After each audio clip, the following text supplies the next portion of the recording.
Hello and welcome to the turbulent world with me, James M. Dorsey, as your host.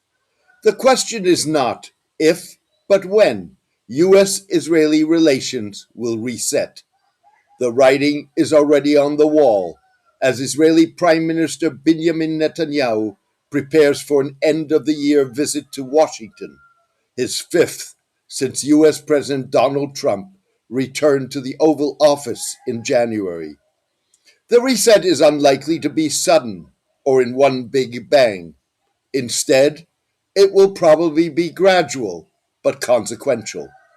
Already, Mr. Trump has made clear that his forthcoming talks with Mr. Netanyahu will focus on curbing Israeli military operations in Syria, achieving agreement on security arrangements that will include an Israeli withdrawal from Syrian territory occupied by Israel since last year's toppling of President Bashar al Assad, and constructive Israeli engagement in the implementation of the president's Gaza ceasefire plan.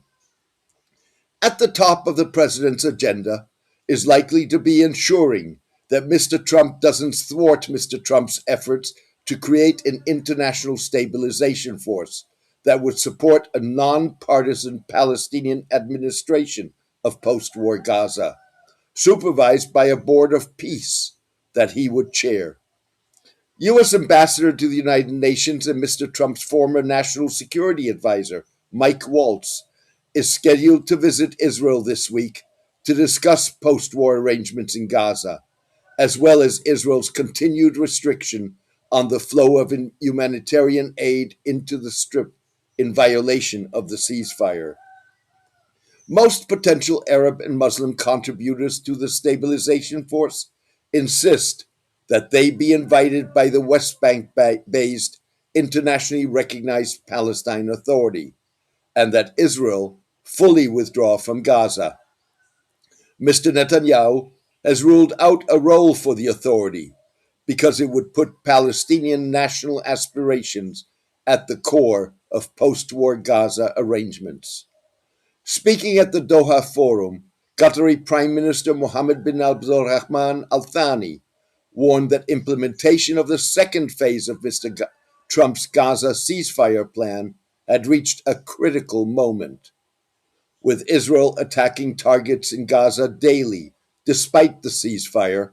Mr. Al Thani warned that a ceasefire cannot be completed unless there is a full withdrawal of Israeli forces.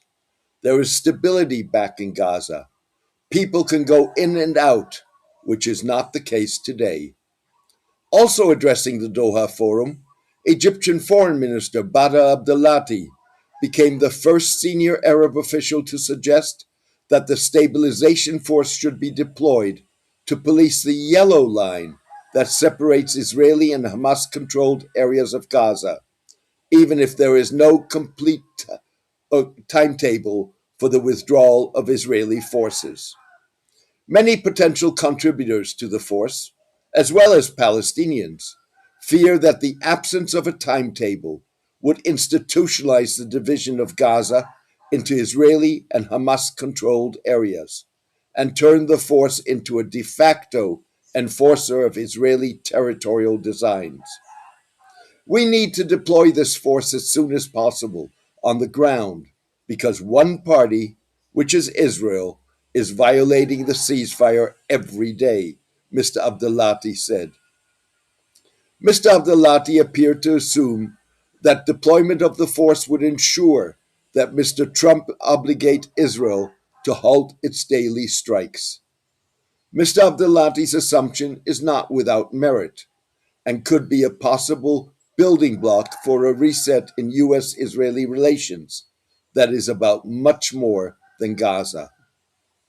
The reset would be about a fundamental adjustment of Israel's place in U.S. Middle East policy as the basis for Israel's unrivaled exceptional position in U.S. politics, and the United States' unconditional support erodes. Israel's Gaza war conduct may have facilitated and accelerated the process, but Make America Great Again ideology generational shifts in Mr. Trump's evangelical support base, the mainstreaming of anti Semitism, the administration's de facto positioning of Saudi Arabia and other Gulf states as equally important Middle East allies, and negotiations on the future of Israeli military relations are the main drivers of a potential reset. In addition, Mr. Trump will likely be attentive to broader American public opinion in advance of midterm congressional elections a year from now, which, like in his support base, has become increasingly critical of Israel. The reset would involve the Trump administration drawing sharper dividing lines between perceived US and Israeli interests, increased congressional scrutiny of Israel, a repositioning of Israel's status as first among equals in US policy, and a phased restructuring of the US Israeli military relationship, as proposed by the administration's brain trust, the far right Washington based Heritage Foundation. Rather than putting the horse in front of the cart, Mr. Netanyahu, backed by pro Israel administration officials, has so far opted for a rearguard battle to counter slippage in support for Israel among evangelicals by pouring tens of millions of dollars into public relations campaigns. Speaking to the first tranche of 1,000 pro Israel American pastors invited by the Netanyahu government for a training in propagating the Israeli narrative and combating anti Semitism, Mike Huckabee, the Trump administration's Christian Zionist ambassador to the Jewish majority state, joined Israeli officials in countering growing anti Israel sentiment in the president's support base. There is a growing cancer within the evangelical movement in America where people are thinking Israel doesn't matter and there's nothing biblical about our relationship to Israel. This is very dangerous, Mr. Huckabee told the pastors. Nobody is asking you to go back to America and tell some story made up about Israel. You are simply being asked to go back and tell the truth, and tell it from the scriptures. If you tell it from the holy word of the holy God, you will be telling the truth, and the scripture may be very visible and say that this is the land that God gave to the Jewish people, Mr. Huckabee added. Proponents of a reset argue that it will serve both US and Israeli interests. Normalizing relations would produce better outcomes than an exceptional one that often incentivizes dangerous Israeli behavior and depletes Washington's global influence. Changing course before it's too late is in the best interests of all Americans, Israelis, and Palestinians, said former Obama administration National Security Council Director for Egypt and Israel military issues, Andrew Miller. To be sure, it would be premature to assume that Mr. Trump is determined to reset the US Israeli relationship fundamentally, and even if he is, that the president is on the verge of doing so.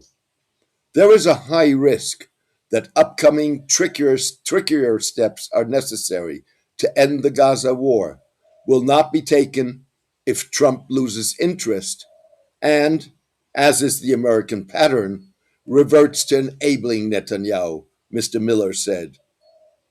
If the assumption is correct that the US Israeli relationship in its current form is unsustainable, the most responsible thing to do is to carefully and deliberately navigate this transition, Mr. Miller added. Mr. Miller suggested this could be achieved by delineating what are shared and divergent US and Israeli goals, what each country is prepared to do to support the other's interests, and which actions would jeopardize this support. Applying US and international laws, regulations, and standards to Israel as they are opportunistically upheld for other countries. establishing conditionality in U.S. assistance and policy towards Israel, insisting that Israel and the United States refrain from intervening in each other's electoral and partisan politics. Applying U.S. and international laws and non-interference in each other's politics is a tall order for Mr. Trump, who has disdain for the law and no compunctions about interfering in other countries' politics, as he recently did by calling for a pardon for Mr. Netanyahu, who is on trial for alleged corruption-related offenses and breach of trust. Even so, delineating interests and introducing conditionality that Mr. Trump could embrace would be a good start. However, that would require Mr. Trump to adopt a less transactional approach and a more long-term view of U.S.-Israeli relations, moves that would be out of character. Thank you for joining me today. Thousands worldwide are avid readers and listeners of The Turbulent World. They make this column and podcast possible. Join them in helping to maintain and expand the column and podcast by becoming a paid subscriber. You can choose one of the subscription options at jamesmdorsey.substack.com. Best wishes, and see you soon